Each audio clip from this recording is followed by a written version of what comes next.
the Veterans Administration and the old boys networks talk sideways in storytelling. So it's like you have to have a theory of disproof to really go at it.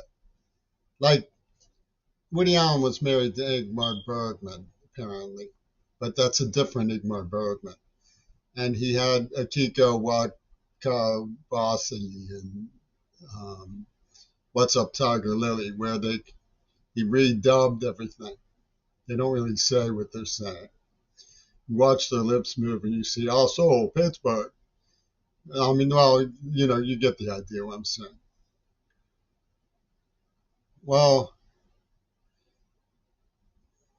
I Am the Walrus with Squirrel Hill Guerilla Theater. The Irene Kaufman Center doesn't have any history of the Guerilla Theater online, but it was pretty much every weekend for a long time they did Guerilla Theater. And the girl who put me in a vest and sort of rehabilitated me, dolled me up after we escaped back to the Jewish neighborhood after I was tortured as a child. Um, Pushed me enough that I got straight A's and made the governor's school, which was her goal, was to see me make the governor's school because she had gone. And her brother was in theater, Dale Abel, Philip Abel had. I thought of him when Peter Gabriel wrote to me and said I've grown web feet because he had web fit toes. And Kathy Abel was her name. She took me to the jury before she broke me up. I mean, the jury was the name of the guy who she made me jealous about at Guerilla Theater. She was friends with Callow and all of the Squirrel Jews. And would go, nay, you're just moping around in minor keys. Not really a musician. They went to Juilliard and stuff.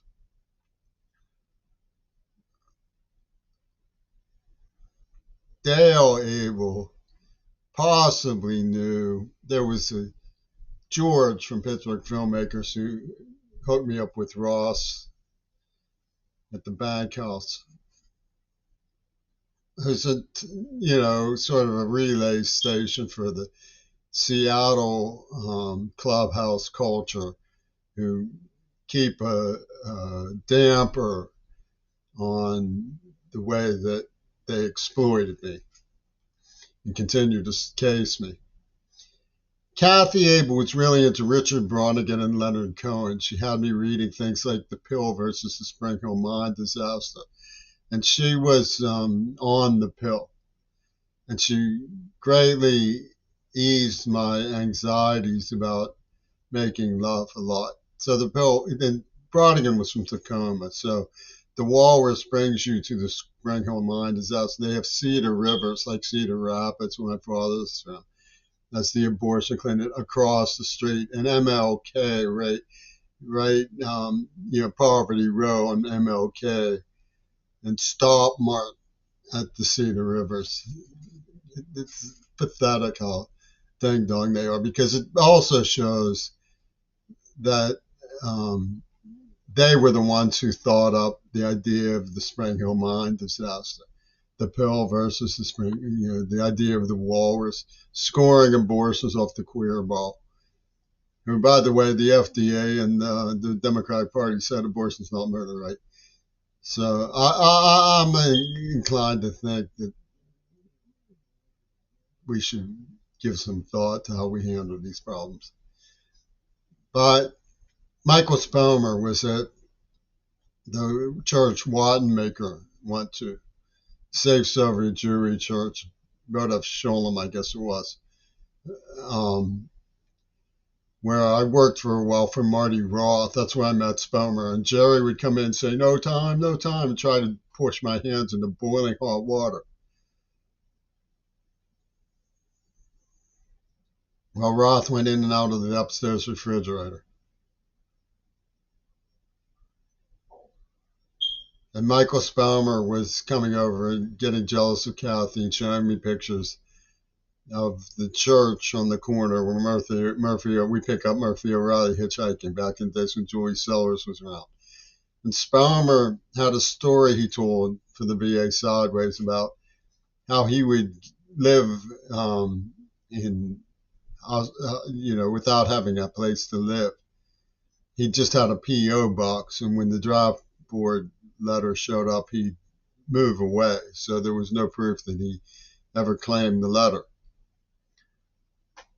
And he eventually became a cook in the Army, I think.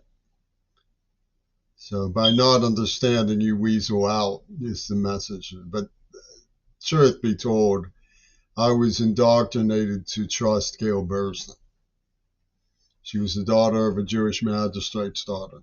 She was a friend of a Jewish magistrate's daughter. Anyway, her first words to me were, "Hi, remember me? Nosferatu, we all remember you." She used to say, "I got a letter from Jimmy." I told my brother I got a letter from Jimmy. And he said, "Jimmy who?" So they called me when Jim Croce got it, and they called me when Berta Clemente got it. And they were all set up with Bronstein and Swimmer and Ostro and stuff, who broke my sister's ribs and did other Ringo Starkey friendly things to us. And so the unborn children involved were hostages to the Spring Hill Mine Disaster Program that they had set up through the theater department. Norman Schwab was there when I interviewed Penis Gabriel. David Strang lived with Matt Marcus when that was in David Strang's shared apartment that Noel and Paige showed up. Noel had her arm gangrenous from the fireplace of this individual's tender mercies and the Marcus person. So CMU had what Justin McCarty called an assembly line of death. They were after the piping hot maverick, deaf boy who was getting acquainted with people there. And they followed me around. They put me to work in the ROTC shooting gallery, interpreting a production called Sore Throats back in '82, I suppose it was. And I met Mary Steiner, who made quite a stink at He's Dead Jim. That was '82, '83. It was a Nauer band. And Marcus had a band called The Shunts. So you could see that when Tina Caligiuri used to say, try and talk your way out of it, what they were basically saying was the VA had earmarked me for the Spring Hill Mine disaster and courteously laid the crimson carpet to Cedar Rivers when they were finished with the Golem. It was all a program. It wasn't something I wanted to be involved in. It's just something that happened to me. Defile me. It was the curse on the house by the Veterans Administration. My father's partners had convinced him to allow them to write something about baby killers about the Vietnam War in their book. And of course, this was so the Reagan people could cackle, "Baby killers, yeah, we'll give you baby killers, yeah. Who's the walrus now, dog eyes?"